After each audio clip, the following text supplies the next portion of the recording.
everybody, it is Melanie Mitro and Katie Ersta, and we are the hosts of the Make Chic Happen podcast. And this podcast is for you, friend. We're going to dive into the skills, mindset, and systems you need to build a successful social media presence, and it supports your business goals. All right, and I am Melanie Mitro, one of the co-hosts, and I have left my full-time career in early intervention to be a stay-at-home mom, and I'm seriously craving something more. All right, and I'm Katie. I am a stage 4 cancer survivor. I absolutely love all things storytelling, and I was a teacher who truly just wanted to get the groceries paid for. Never in a million years did I see what would happen with this business. Oh my gosh, and here we are 10 years later, and we have built multi-million-dollar businesses from our laptop, from our kitchen tables, basically anywhere that you have Wi-Fi. And the cool part is now we get to teach other people how to do the same. So just 2 female entrepreneurs who are wives, moms, and we're also besties who want to take you on the journey right alongside us to help you build a business that you love and a life that you desire. All right, so come on in, check out today's episode. Well, hey friends, it is Melanie Mitro, one of the hosts of the Make Chic Happen podcast, and I'm flying solo today, and I'm really excited to talk to you about tough love as we're kind of going into the first month of 2022. And we're going to talk a little bit about, what does it really take to achieve the goals that you want? And I know that so many people spend so much time at the end of December, the beginning of January, creating a vision board, getting their goals in place, writing their action items, manifesting and dreaming about all of the things that they truly want for their lives.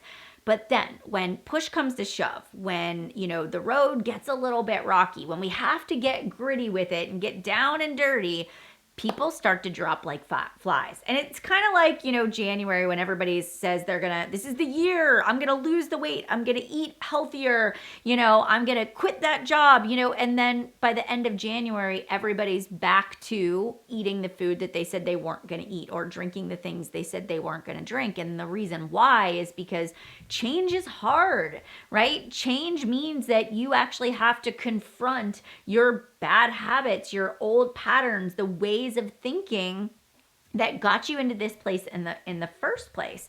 And so again, it's having that ability to recognize what the patterns are to create the change. And that's why so many people give up, is because the pain of change is just, it's not that great. The pain of staying the same is just more comfortable. That's where your comfort zone is. And so we start to give up on our dreams. We start to make excuses for them. We start to just say, you know what? I don't really want that goal. I don't really need to achieve that thing. I don't really need a different life. Maybe it's selfish for me to want more. When in reality, when you do close your eyes, when you actually ask yourself the brutally honest truth, you do want to change. It's just that change is kind of hard. So what do we need to do? How do we actually kind of move from this feeling of willpower, and kind of muscling through it to actually creating the change? So here is the first thing that you have to consider. And I did a post about this on my Instagram page not too long ago, where I talk about delaying instant gratification for long-term success. And this is something that I've lived by. It actually was written on a piece of Post-it note paper, and then I hung it on the pin board and then on my computer screen in my office for the first 5 years as I was growing the foundation of my business. I understood that if I wanted to create a different life, if I wanted to have more wealth, if I wanted more freedom of time, if I wanted to have more success in my business and climb up through the ranks, I was going to have to delay instant gratification. And instant gratification was anything from when that alarm went off at 5 a.m. in the morning and I was nice and snug inside of my warm bed.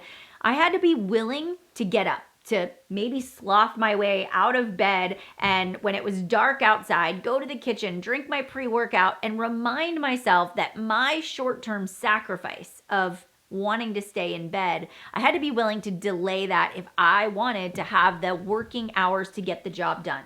My boys were little. I had to find pockets of time, and that meant that I had to give up my own comfort. That was another short-term sacrifice I had to make. It was, instead of hopping on the couch mid-afternoon when Landon and Bryce took a nap, I had to say, I know you're tired, Melanie. I know you just want to numb out and watch, your afternoon TV shows, but you've got work to do. You've got goals that are more important. I would slug back a cup of coffee or an energy drink, and I'd sit down and I would work on my goals. Short-term sacrifice. Another one that came very often was, and I'm an online shopper. I love to just scroll social media and shop influencers. Pinterest was a big thing back in 2011 for me. And so I love nothing more than to just sit and scroll and shop and look at ads and see what's going on. But I had to discipline myself to say, you know what? I'll delay this gratification of just shopping online until I get the work done. How about if I send these 10 invites? I'll make that social media post. I'll go do that follow-up. And then I'll allow myself the time to go back through all of the posts or ads or emails that I want to just do my online shopping with. You see, I was willing to delay that instant gratification in a lot of different areas in my life over the last 10 years so that I could create the wealth, the freedom that I wanted to have. And so I want you to think about your life right now. Here you are in January. What are the choices you keep making to gratify yourself in the moment that are not serving you achieving your goals? And I want you to say, can I begin to flip it around? Can I start to use some of this as maybe a reward for getting the work done? Maybe, and for me, I'm the kind of person that says, I will hustle hard Sunday night through Thursday afternoon, but you better believe Thursday afternoon, I am going to gratify myself with a nap on the couch. That is how I'm going to recharge. That is how I'm going to celebrate the fact that I did the things that were most important throughout the week. Instead of just saying every day I take a nap, how about if you flip it around? You make sure you get the work done, and then you give yourself the reward of enjoying something that you love to do.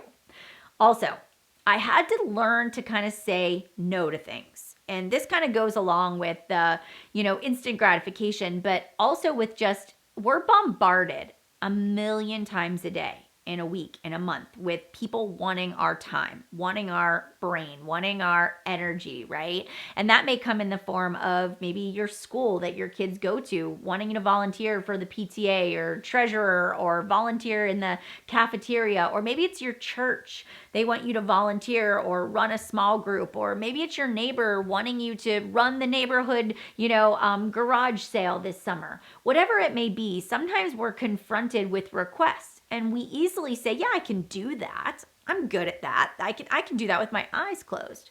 But it's time. When you say yes to volunteering at your kid's school, ask yourself, what am I saying no to?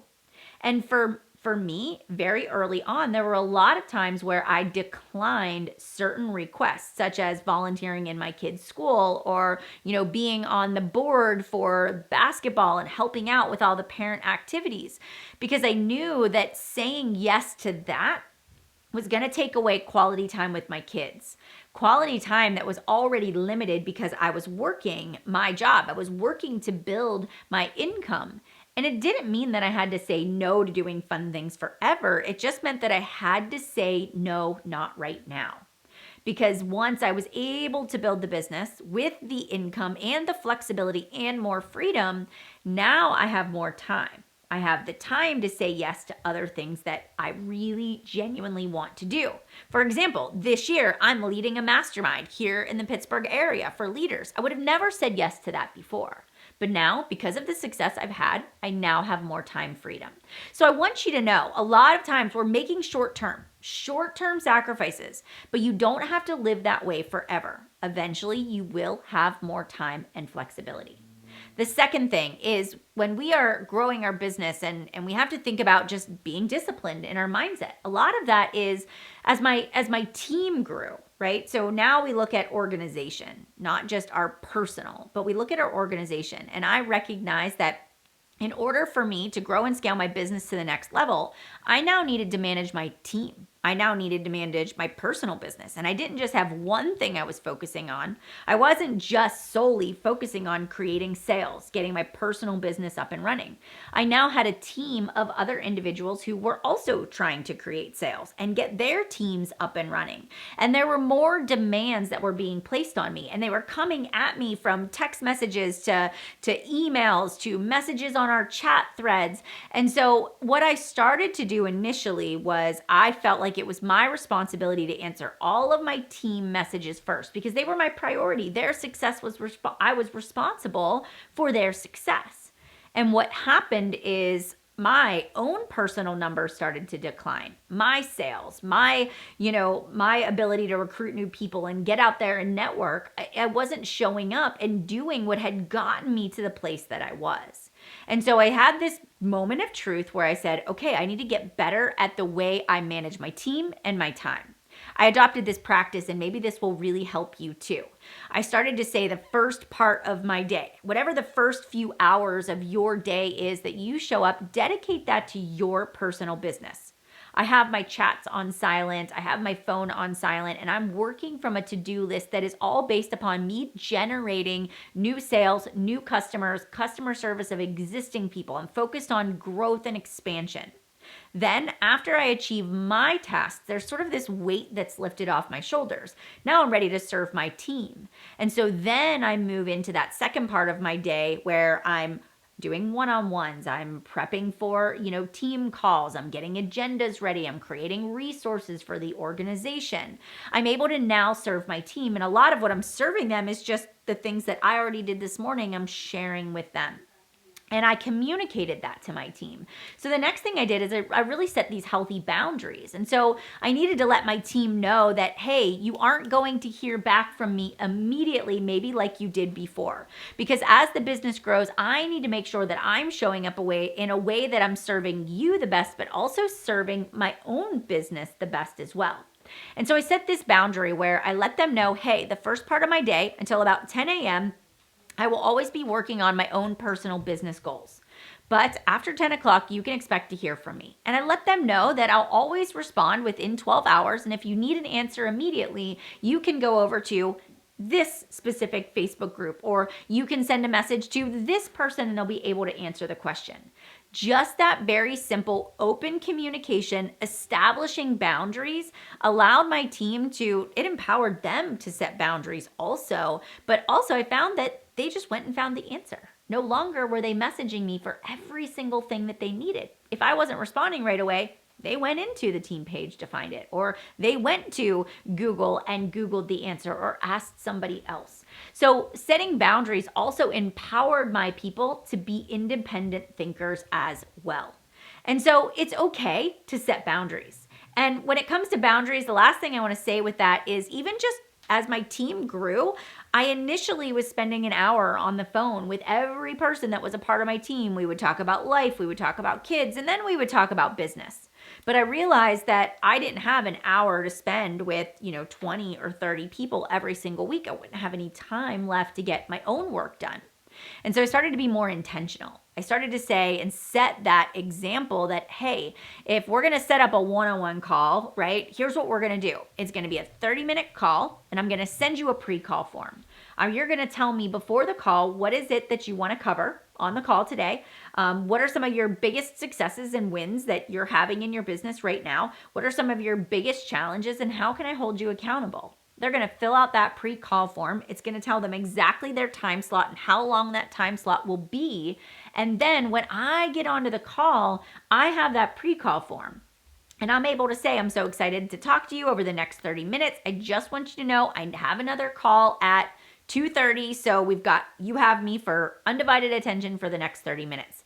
You said on your pre-call form that, you crushed it last month. You brought in 10 new clients. I'm so proud of you. What do you think contributed to that success? And then we're going to move from their successes into the things that they want to accomplish. But I'm directing the conversation. I'm keeping it business focused. I'm taking off my friend hat and I'm putting on Melanie, the business mentor hat. And I'm making sure that people know that our time is valuable. We have an agenda. And if we want to just shoot the breeze and we want to be friends, like let's talk outside of business hours. Let's meet for coffee. Let's do something else. But that way that as my business grows, I'm making sure I'm spending my time with the right people, the people that want to see business growth, and we're focusing on the right actual activities. So as you think about your business, as you think about prioritizing your results, as you think about the things that you're going to need to do to move to the next level, as your business grows, more and more demands will be placed upon you. So it's better if you start putting some of these systems and metrics in place now so that by the time you do have that big team that you desire, that team of leaders, those people that are just beating down the door to become a part of your organization, you already have a system in place. You already have the boundaries set. You already know where you're going to need to sacrifice, what are going to be your current priorities in order for you to get to where you want to go. As somebody who has studied high performers over the past 10 years, I just find it so intriguing, right? How people show up differently, how their ability to say, this is what I want, this is how I'm going to get it, this is the way I need to treat my business, my body, my mind in order to get there. So for you, I hope today this helps elevate your thinking, elevate your actions so that you can elevate the bottom line. You guys, if you have additional questions or you want to pick my brain about how to be more productive and prioritize the things you need to prioritize to get the results that you want, you can connect with me at Chic Influencer on Instagram, at Melanie Mitro on Instagram. Tag me if you're listening to this podcast episode. Tell me what you loved most about today's episode. You guys, I love serving you. I love seeing you succeed. Thanks for showing up today, and I will see you back here again for another week of the Make Chic Happen podcast. If you loved today's episode, make sure you head over to wherever you listened to the episode today and leave us a rating and review. And also take a little screenshot and tag us on Chic Influencer. We'll feature you in our stories. Plus, we'd love to get your feedback and hear from our listeners. Until next week, let's make chic happen.